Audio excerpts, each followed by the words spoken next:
नमस्ते बच्चों, कैसे हो आप लोग? अच्छे हो? आशा करती हूँ कि आप लोग बहुत अच्छे होंगे, क्योंकि घर में हो। मैं भी घर में हूँ और बहुत अच्छी हूँ। जैसे मैं अपने घर वालों के साथ बहुत अच्छे से इस टाइम को एंजॉय कर रही हूँ और क्लास भी ले रही हूँ, वैसे ही आप भी क्लास ज़रूर अटेंड कीजिए। हर क्लास अटेंड कीजिए, सारे सब्जेक्ट का, सारे टीचर्स का। और पढ़ाई अपने घर वालों के साथ बहुत अच्छे से सारा टाइम स्पेंड कीजिए। उन्हें प्लीज़ परेशान मत कीजिए। आप सबसे मेरी ये इल्तिजा है, ये गुजारिश है, ठीक है? हाँ, तो आज हम क्या करेंगे, जैसा कि आपको याद है कि हमने चीटी ने पाठ पढ़ाया, चैप्टर कंप्लीट कर लिया है। तो आज हम भाषा अभ्यास की ओर थोड़ा अपना रुख करते हैं। भाषा अभ्यास में हमने अभी एक भी पेज, एक भी चैप्टर टच नहीं किया है, तो उसे भी थोड़ा आगे लेकर चलते हैं। तो आज का जो चैप्टर है, आज का जो पार्ट है, वो है भोलू भुलक्कड़। जैसा कि आप लोग देख पा रहे हो अपनी बुक में, भोलू भुलक्कड़ उसने उड़ने की कोशिश की और वो ज़मीन पे धम से गिर गया। तो इसमें आपको क्या करना है? इसमें करना है कि अगर आपको सच में पंख मिल जाए तो आप क्या करोगे। बहुत सारी बातें आती हैं मन में सबके। पहले तो आपको सोचना है। और जैसे मैं कुछ उदाहरण देती हूँ, जैसे अगर मुझे पंख मिल जाए, इसमें 10-12 पंक्तियाँ दी गई हैं, कम से कम 5 लाइंस आपको लिखनी है। जैसे मुझे पंख मिल जाए तो मैं उड़ूंगा या उड़ूंगी। ऑब्वियस है, बिल्कुल जेन्युइन बात है कि कोई किसी को भी पंख मिल जाए, सबसे पहले उसकी आकांक्षा, उसकी इच्छा क्या होगी? उड़ना। तो पहला लाइन हम ऐसे शुरू करेंगे कि अगर मुझे पंख मिल जाए तो मैं उड़ना चाहूँगी या उड़ने की कोशिश करूँगी, या फिर अगर लड़के लिख रहे हैं तो मैं उड़ना चाहूँगा या उड़ने की कोशिश करूँगा। लेकिन अगर मुझे पंख मिल जाए, ये लाइन सिर्फ आपको फर्स्ट लाइन में ही ऐड करनी है, बाकी दूसरे लाइन में अपने बाकी इच्छाएं लिखनी है। लेकिन बार बार अगर मुझे पंख मिल जाए, अगर मुझे पंख मिल जाए, ऐसा कुछ नहीं लिखना है। वो उसकी चर्चा सिर्फ पहले लाइन में करनी है। उसके बाद दूसरे लाइन में, जैसे मैंने शुरू किया, अगर मुझे पंख मिल जाए तो मैं उड़ना चाहूँगी। दूसरी पंक्ति में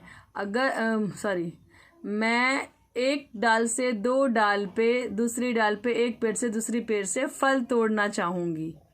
ठीक है, फल तोड़ना चाहूँगी या चाहूँगा, ये मेरी ख्वाहिश है। आपको जो सही लगे आप लिख सकते हैं। अगली पंक्ति, मैं बिना किसी वाहन के कहीं भी आ जा सकूँगी, कहीं भी आ जा सकती हूँ, किसी से भी मिल सकती हूँ और उससे प्रदूषण का भी कोई खतरा नहीं होगा। फिर मैं अपने पंखों के सहायता से नील गगन में, आसमान में उड़ते हुए बादलों को छूऊंगी। ठीक है, बादलों को छूना चाहूँगी एक पंछी की तरह। उन पंखों से के साथ बहुत खुशियाँ मनाऊंगी। और क्या करूँगी? हाँ, अपने पंखों के सहारे मैं उन लोगों को जहाँ पे पानी या फिर पानी का अकाल पड़ जाता है, सूखा पड़ जाता है, वहाँ जाके उन्हें सावधान करूँगी और बताऊँगी कि पानी हमें कहाँ से मिल सकता है, कहाँ। जैसे बहुत से गांव में अकाल पड़ता है, सूखा पड़ता है, तो उन्हें बताऊँगी। और सबसे महत्वपूर्ण बात कि मुझे पंख मिलने पे मैं गरीबों की, बेसहारों की, लाचारों की मदद करूँगी।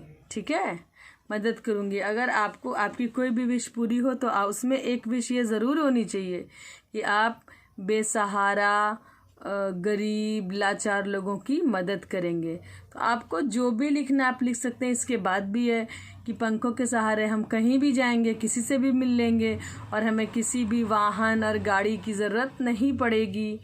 और क्या करेंगे?